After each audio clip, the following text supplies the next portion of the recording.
Halo, saya Ragil Pangestu. Pada hari ini saya ada di Karir di SMA Al-Asra. Acaranya bagus, bisa jadi insight baru buat teman-teman semua di teman-teman SMA Al-Asra. Semoga apa yang sudah disampaikan hari ini bisa bermanfaat banyak untuk semuanya. See you. Bismillahirrahmanirrahim. Assalamualaikum warahmatullahi wabarakatuh.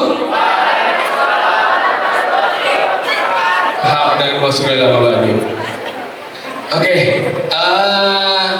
disclaimer dulu, yang akan saya sampaikan ini adalah realitas. Jadi kalau misalkan kalian anggap ini hanya omongan belaka, pada hari ini akan kalian berkata seperti itu. Tapi beberapa tahun berikutnya, mungkin apa yang akan saya sampaikan bisa jadi gambaran kalian di masa depan. Oke, perkenalkan, nama saya Ragil Pangestu. Saya merupakan alumni dari SMA Al-Asra tahun 2017. Jadi lulusan tahun 2017 gitu ya. Perkenalan singkat atau profil singkatnya nanti akan ada di slide. Boleh di next kan? Jadi ini ada pembahasannya agak gelap ya. Di next saja. Ya, jadi nama saya Ragil Pangestu. Saya lulusan tahun 2017 SMA-nya. Masuk perguruan tinggi itu Poltekkes Jakarta 2, jurusan Kesehatan Lingkungan. Ada yang tahu Poltekkes Jakarta 2 nggak? Nggak ada yang tahu. Emang itu bukan cita-cita orang masuk kuliah tuh. Biasanya UI, ITB. Nah, orang-orang yang nggak masuk UI, IPB, ITB, nah larinya ke Poltekkes tuh biasanya. Jadi kira-kira yang nggak masuk negeri bisa masuk ke sini. Ya, sekarang pekerjaan saya adalah technical support atau teknisi bahasanya. Jadi teknisi alat kesehatan. Terus juga saya punya bisnis juga dan jadi trainer juga. Boleh di next? Ya, kegiatan saat ini saya punya tiga unit kegiatan. Saya punya unit kedai kopi di daerah Nusantara SMA 1, namanya Kedai Sentosa. Saya juga punya grup musik namanya Halunan. Itu Instagramnya ada di situ. Dan terakhir saya ada technical support.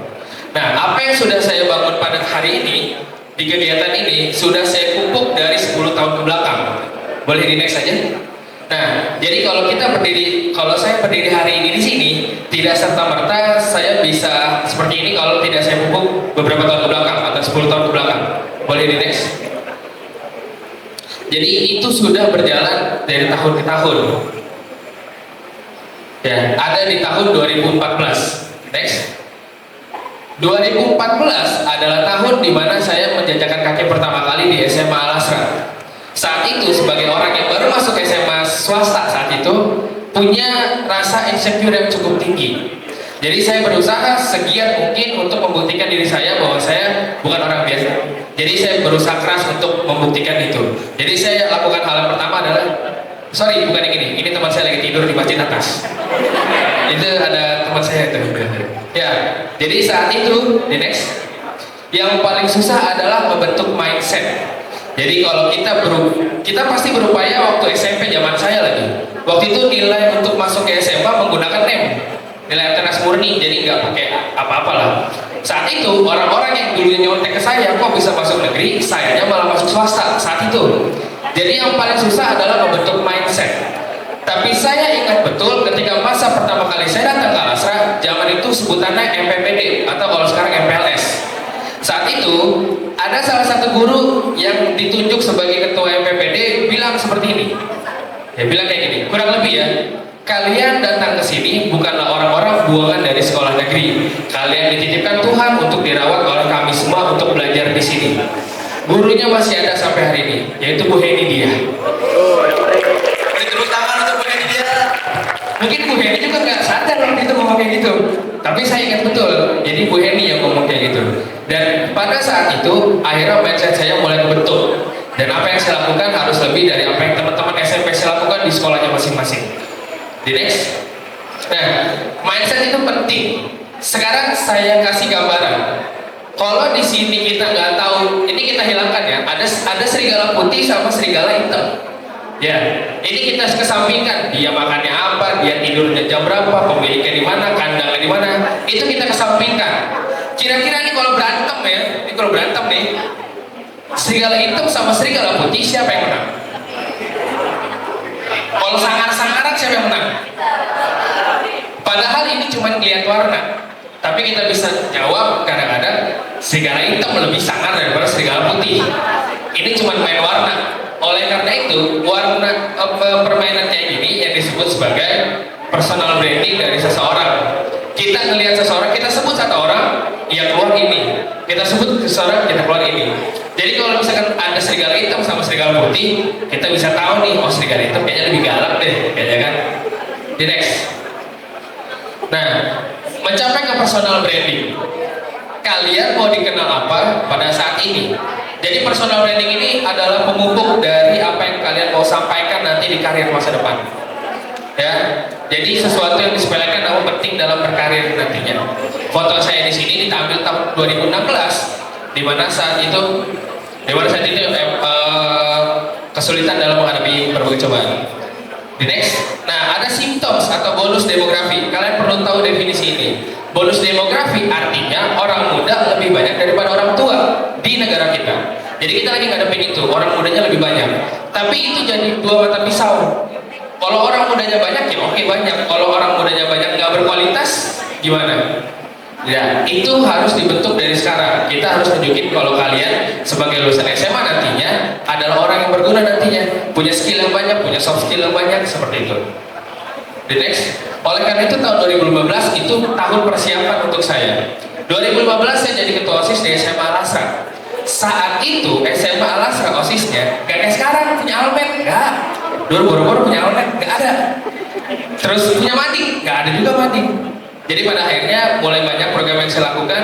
Tapi meskipun saya memupuk semua ini dengan baik, ada aja cobaannya di next.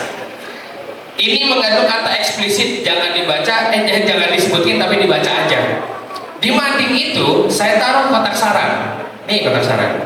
Orang bebas nulis apa aja di situ sebagai saran dari apa yang sedang saya lakukan dan teman-teman saya lakukan di OSIS. Tapi isinya demikian. Jadi emang gak gampang ngelawan kesalahan. Jadi kalau kesalahan ini masif, jadi kalau kesalahan dilakukan oleh orang banyak, maka akan dianggap sebagai sebuah kebenaran.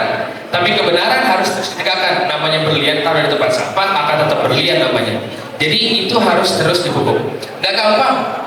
Jadi kayak gini-gini, artinya ya saya nganggapnya ada angin yang kencang aja ketika pohon itu tumbuh. Ya, jadi itu butuh fondasi. Fondasi itu dibangun dari diri sendiri dan gak bergantung setiap omongan yang destruktif. Ya, destruktif itu menghancurkan. Jadi ada belum. Ada risiko kesabaran dan perlawanan.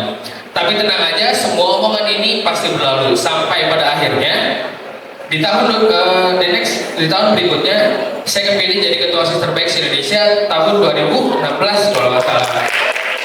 Ini yang berangkat ke Malaysia. Bisa dibilang ini jadi tonggak pada akhirnya OSISnya bisa maju kemana-mana. Dulu nggak ada yang tahu FKPD, dulu nggak ada yang tahu FOJB, dulu nggak ada yang tahu Forum OSIS Nusantara atau yang YSAC dan lain-lainnya. Tapi saya buktikan bahwa apa yang sudah dibangun dihancurkan sama orang, tapi saya merasa kuat, udah punya mindset yang kuat, akhirnya terus.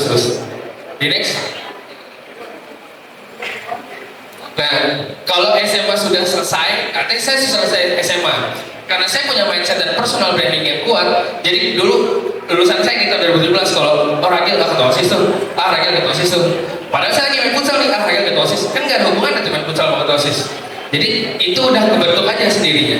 Nah nanti itu akan mempermudah kalian ketika di masa kuliah.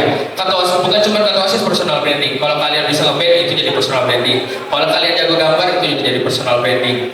Jadi bakat-bakat tadi harus kalian temukan pada saat ini. Oke, mungkin kalian masih mau main-main, nggak masalah, main-main ya main-main aja.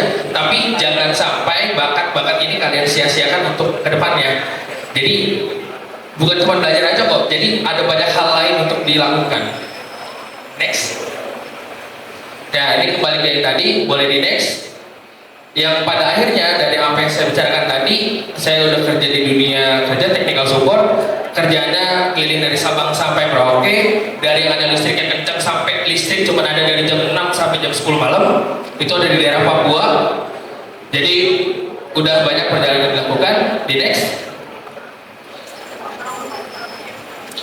Lalu di next. Saya juga punya grup musik. Kesibukan saya pada hari ini ada grup musiknya, namanya Halunan. Boleh di next. Di next kembali. Dan saya punya kedai kopi di daerah Nusantara, namanya Kedai Sentosa. Oke, di next. Nah, terakhir dari saya, untuk menghadapi karir, dari sekarang, dari SMA, ada yang namanya proporsi waktu. Yang boleh dibagi itu waktu, yang nggak boleh dibagi itu energi. energi. Contohnya yang boleh dibagi waktu, ya kalian harus menyisihkan waktu untuk orang tua, kalian harus menyisihkan waktu, menyempatkan waktu untuk sholat, kalian untuk menyempatkan waktu untuk hal-hal lain. Tapi nggak boleh dibagi adalah energi. Energi ini harus dikali. Kalau kalian sekarang sekolah, dan sekolah pramuka, dan sekolah paskibra, bimbel juga di luar, misalnya ada 4 poin, 100% itu jangan dibagi 4, tapi dikali 4. Kuncinya cuma gitu aja. Jadi kalau yang boleh dibagi waktu, yang nggak boleh dibagi energi. Jadi kalau sekarang saya ngeband, saya punya dunia kerja, saya punya bisnis, maka itu semua harus dikali energinya. Oke, terakhir, karir itu ditentukan oleh apa seseorang lakukan di usia mudanya. Jadi berlomba-lomba melawan godaan malas masa muda. SMA emang masanya enak-enakan, mungkin kalian masih awal suka-sukaan sama orang, tapi kalau nggak dimulai dari sekarang, ya kapan lagi? Mumpung dari sekarang bisa kalian bentuk itu semuanya. Di next. Mungkin itu sekian dari saya. Wassalamualaikum warahmatullahi wabarakatuh.